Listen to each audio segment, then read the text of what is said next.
Faixa 14. A gente só precisa de bolo e casa cheia. Rita Sersosimo Lous. Não sabemos muito bem onde esta história começou, mas sabemos que foi há pelo menos 2 gerações e que cruzou no mínimo um oceano. Cozinhar com Rita é falar de sua família inteira. É preciso retroceder, falar de muitos personagens antes de chegar a essa moça de grandes olhos verdes. Na casa de sua avó havia 3 fogões. 2 deles eram movidos a lenha e outro, mais moderno, funcionava a gás. Rita não se lembra se na sua meninice os mercados vendiam pão e macarrão, mas tem vivas recordações de que tudo que se comia em casa era feito naqueles fogões. Nessa casa também se fazia polenta, que ficava mais gostosa ainda no dia seguinte, quando era cortada no fio e frita na chapa. A lasanha que saía dos fornos dessa avó era divina e continua sendo admirada até hoje quando sai do forno de Rita, que ficou com a receita. Tem uma coisa que eu não consigo fazer igual, mas que eu adorava. Ela fazia um bife à milanesa recheado. Eu não sei como fazia, mas me lembro dela fazendo. Quando você cortava o bife, no meio dele tinha uma camada de queijo e presunto. Eu não sei se ela cortava 2 bifes bem fininhos. Mas aquilo era divino, divino, divino. Deu até água na boca.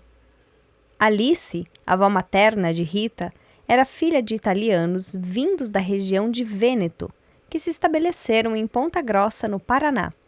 Casou-se com seu Antônio, mais conhecido como seu Scheid, que era neto de alemães. Juntos tiveram 2 filhas, as gêmeas Geuci e Glaci, e foram morar na capital do estado. Quando Rita nasceu, em Curitiba, seus avós moravam em uma casa grande no centro da cidade. E precisava mesmo ser grande, pois era muito movimentada. 2 filhas e seus maridos, 5 netos, 3 cunhados e suas respectivas esposas e filhos circulavam por ali quase todos os dias. Essa gente entrava e saía o tempo todo e era acolhida com a mesa pronta. Nas datas comemorativas vinham muitos mais.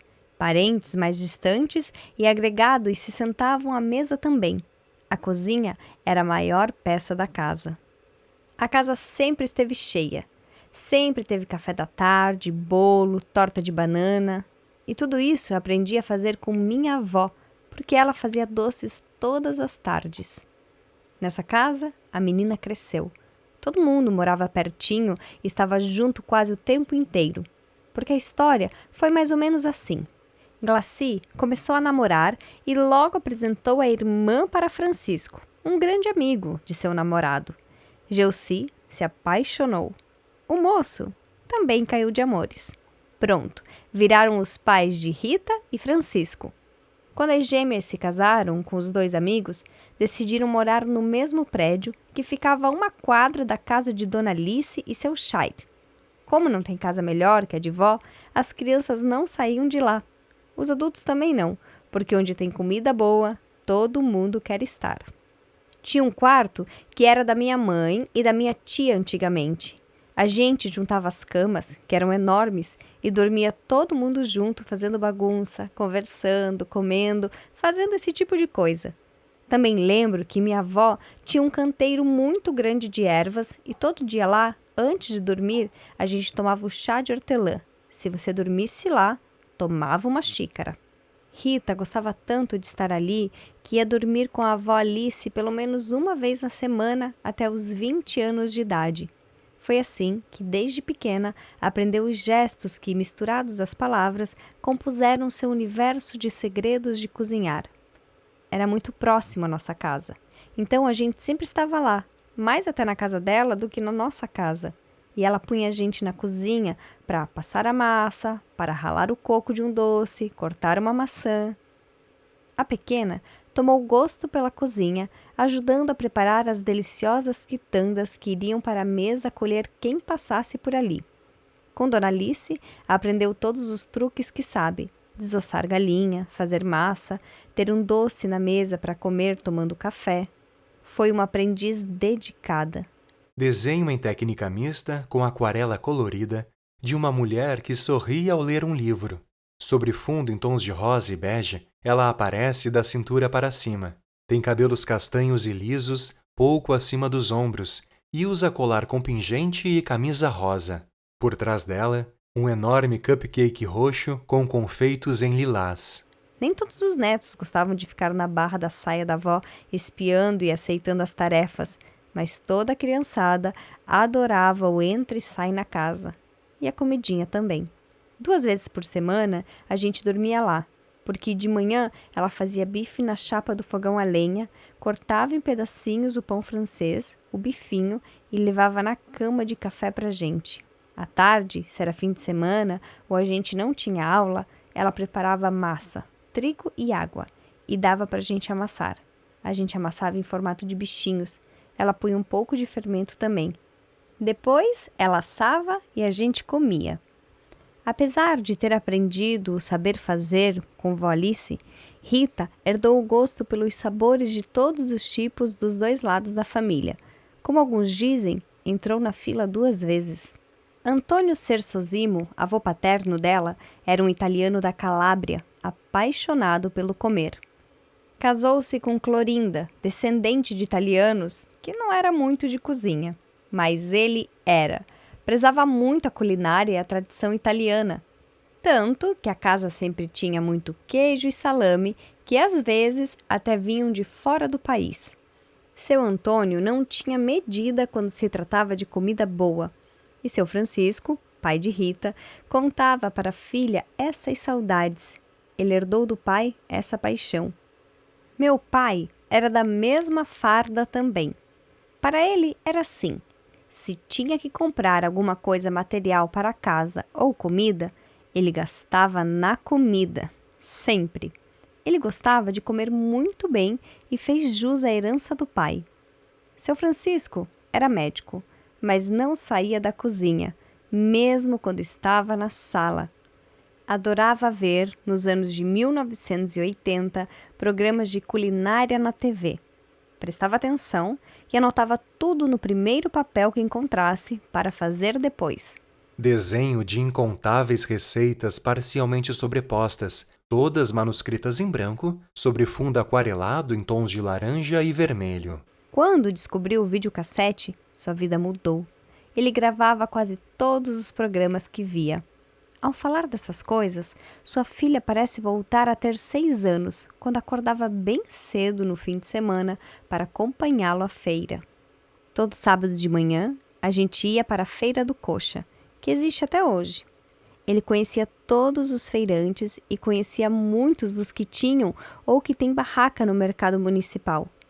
A gente ia para a feira, tomava café com pastel e fazia as compras, todo sábado. Minha mãe nunca fez mercado. Era lazer para ele.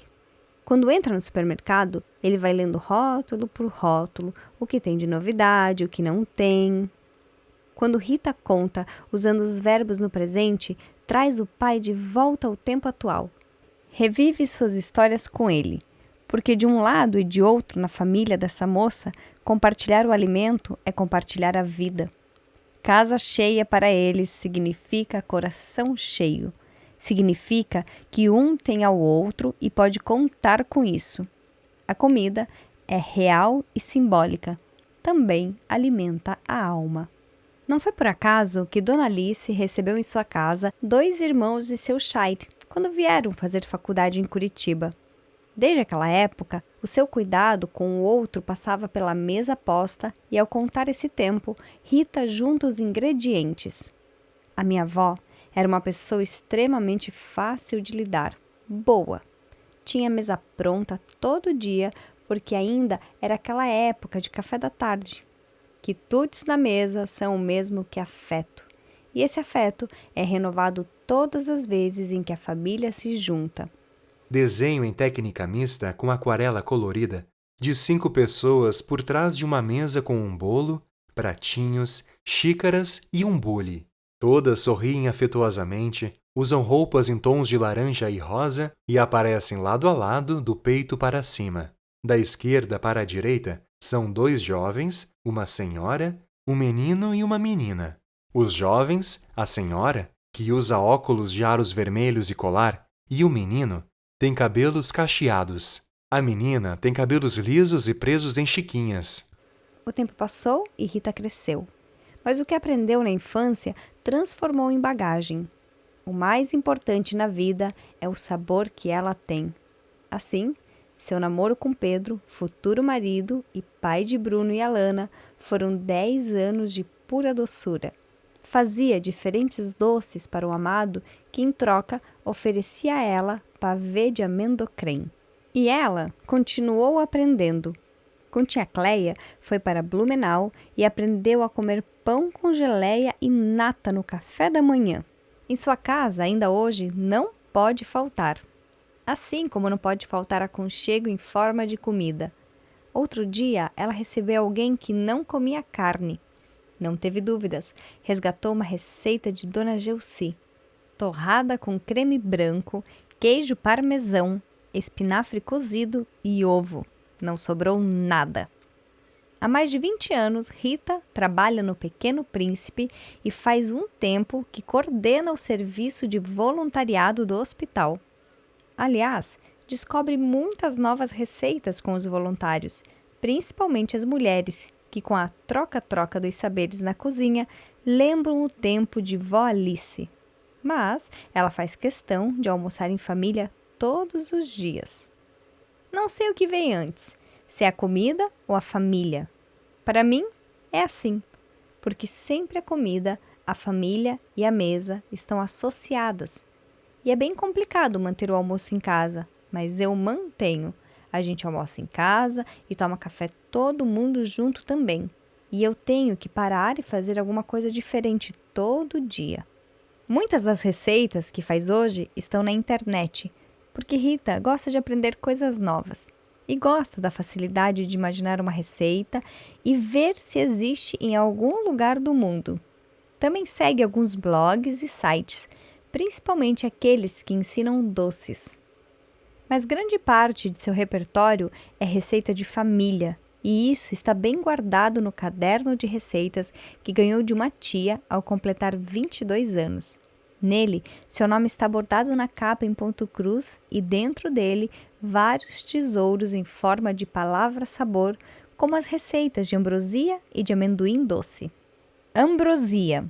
Ingredientes: 3 ovos inteiros, tirar a pele da gema, meio litro de leite, 3 gemas sem pele, 2 xícaras de açúcar. Modo de fazer: misture os ingredientes em uma panela, leve ao fogo até ferver, depois abaixe o fogo até ficar no ponto. A receita de ambrosia, em caracteres brancos, está ao centro de uma tábua de cozinha aquarelada de cores quentes e sobreposta parcialmente por uma colher de pau azul de pontas quadradas. Amendoim japonês doce. Ingredientes: meio quilo de amendoim, 2 xícaras de açúcar, 1 xícara de água, 1 colher de sopa de fermento em pó. Modo de fazer: leve ao fogo e deixe secar sem mexer muito. Quando estiver seco, mexa rapidamente e coloque em um recipiente resistente ao calor. Se necessário, leve ao forno para secar mais. Já a receita de amendoim japonês doce, também em caracteres brancos, está aplicada a desenhos aquarelados em tons de azul de uma grande frigideira e de uma maçã, parcialmente sobrepostos. Algumas dessas gostosuras por pouco não foram perdidas. Vó Alice tinha uma cunhada alemã, Marion, que cozinhava divinamente, mas não compartilhava suas receitas com ninguém, ou melhor, com quase ninguém. Hoje Rita é portadora dessas receitas quase secretas. Para minha avó, ela passava: eu tenho uma receita de brownie do tempo do EPA, que nem vai chocolate em barra. Fica maravilhoso. Tenho também uma receita de torta que é maravilhosa, com coco, com maçã verde. São dessa tia Marion e minha avó fazia. E eu fiquei com essas receitas também. torta alemã de maçã, de banana com maçã, aquela com massa, recheio com canela e xadrezinho em cima. Tinha outra também com maçã na massa, coco, açúcar mascavo e licor. Dona Alice aprendeu essas delícias com tia Marion e sempre tinha em sua mesa. Vira e mexe, elas estão na mesa de sua neta. Quando tia Marion ensinou suas receitas, perpetuou-se no mundo. Seus doces permanecem encantando. E Dona Alice, que não era boba, tratou de garantir que essa tia alemã vivesse novamente na cozinha de Rita. Há uma sabedoria implícita nessa transmissão. No dia a dia, a gente não percebe essas coisas. Fazemos tudo, todos os dias, do mesmo jeito, mas o jeito de sempre é uma forma de organizar o mundo e as coisas do mundo. E é diferente em cada casa e em cada cozinha também. Rita, como seu pai, é uma colecionadora de receitas. Um de seus bolos preferidos aprendeu com uma amiga e vive fazendo em casa. Nos dias de festejar, recheia com doce de leite. Sua cozinha é daquelas que não podem ser traduzidas nem pela mais detalhada receita. É composta pelos gestos aprendidos desde cedo, pelas palavras que explicavam o como fazer, enquanto as mãos faziam, pela escrita das receitas em qualquer papel, como forma de fixar aquilo que se aprendia. Ela começou nossa conversa dizendo: "Na cozinha, se eu tiver que ter pressa, não faço." E continua explicando o que não tem explicação, que o saber da cozinha de casa tem ciência porque é feito de pequenos segredos e dos ritmos de cada morada, dos códigos daquela família, dos hábitos herdados. Tenho que ter aquele tempo de fazer para não perder a medida das coisas, para não esquecer de colocar uma canelinha, um limãozinho, uma coisa assim. Cozinhar, para ela, é renovar laços e trazer de volta tempos e pessoas. Precisa ter o bolo da minha avó sequinho ali na mesa todos os dias. Eu sei que vai levar 1 hora, então eu faço correndo, ponho no forno, tiro e ponho na mesa. Por isso, todos os dias, na casa de Rita, começam com bolo. Bolo da Agnes. Ingredientes: 4 ovos, 1 lata de leite condensado, 1 xícara de chá de nozes ou castanha do Pará, 1 xícara de chá de bolacha Maria, 1 colher de sobremesa de fermento em pó. Modo de fazer: bata todos os ingredientes no liquidificador e leve ao forno médio por cerca de 30 a 40 minutos ou até dourar. A receita, em caracteres brancos, está ao centro do desenho aquarelado, em tons de vermelho, de uma caçarola tampada, a qual se sobrepõe parcialmente o desenho de um batedor de ovos em aquarela azul.